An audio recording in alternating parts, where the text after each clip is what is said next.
आज यहां आने वाले श्रद्धालुओं के लिए रुकने की अच्छी व्यवस्था हो रही है। सड़कों और ट्रांसपोर्ट की सुविधा बढ़ रही है। यहां बेहतर प्रोमेनाड विकसित किया गया है। पार्किंग सुविधा बनाई गई है। टूरिस्ट फैसिलिटेशन सेंटर बनाया गया है। साफ सफाई के लिए वेस्ट मैनेजमेंट की आधुनिक व्यवस्था भी की गई है। एक शानदार पिलग्रिम प्लाजा और कॉम्प्लेक्स का प्रस्ताव भी अपने अंतिम चरणों में है। हम जानते हैं, अभी हमारे पूर्णेश भाई उसका वर्णन भी कर रहे थे। मां अंबाजी मंदिर में भी इसी तरह के विकास और यात्री सुविधाओं के निर्माण के लिए विचार चल रहा है। द्वारकाधीश मंदिर, रुक्मणी मंदिर, गोमती घाट समेत और भी ऐसे कितने ही विकास कार्यों को ऑलरेडी हम लोगों ने पूर्ण कर लिया है। ये यात्रियों को सुविधा भी दे रहे हैं और गुजरात की सांस्कृतिक पहचान भी मजबूत कर रहे हैं। मैं इस उपलब्धियों के बीच गुजरात के सभी धार्मिक और सामाजिक संगठनों को भी इस अवसर पर जरूर साधुवाद देता हूं कि बधाई देता हूं। आपके द्वारा व्यक्तिगत स्तर पर भी जिस तरह विकास और सेवा के काम सतत किए जा रहे हैं, वो सब कुछ मेरी दृष्टि से तो सबका प्रयास की भावना के उत्तम उदाहरण है। सोमनाथ मंदिर ट्रस्ट ने कोरोना की मुश्किलों के बीच जिस तरह यात्रियों की देखभाल की, समाज की जिम्मेदारी उठाई, उसमें जीव ही शिव, ये जीव ही शिव के हमारे विचार के दर्शन होते हैं। साथियों, हम दुनिया के कई देशों के बारे में सुनते हैं कि उनकी अर्थव्यवस्था में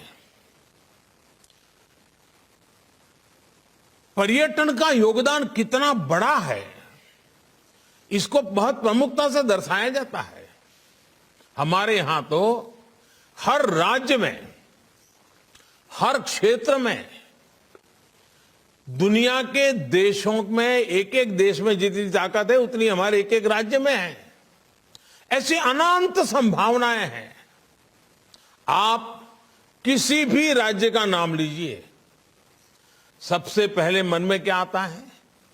गुजरात का नाम लेंगे तो Somnath, Dwarka, Statue of Unity, Dholavira, Kutch का रण, ऐसे अद्भुत स्थान मन में उभर आते हैं। यूपी का नाम लेंगे तो अयोध्या, मथुरा, काशी, प्रयाग, कुशीनगर, विंध्याचल जैसे अनेकों नाम एक प्रकार से अपने मानस छवि पे छा जाते हैं। सामान्य जन का हमेशा मन करता है कि इन सब जगहों पर जाने को मिले। उत्तराखंड तो देवभूमि ही है।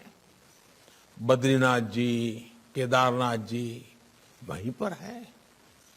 हिमाचल प्रदेश की बात करें तो मां ज्वाला देवी वहीं है, मां नैना देवी वहीं है। पूरा पूर्वोत्तर देवी और प्राकृतिक आभा से परिपूर्ण है।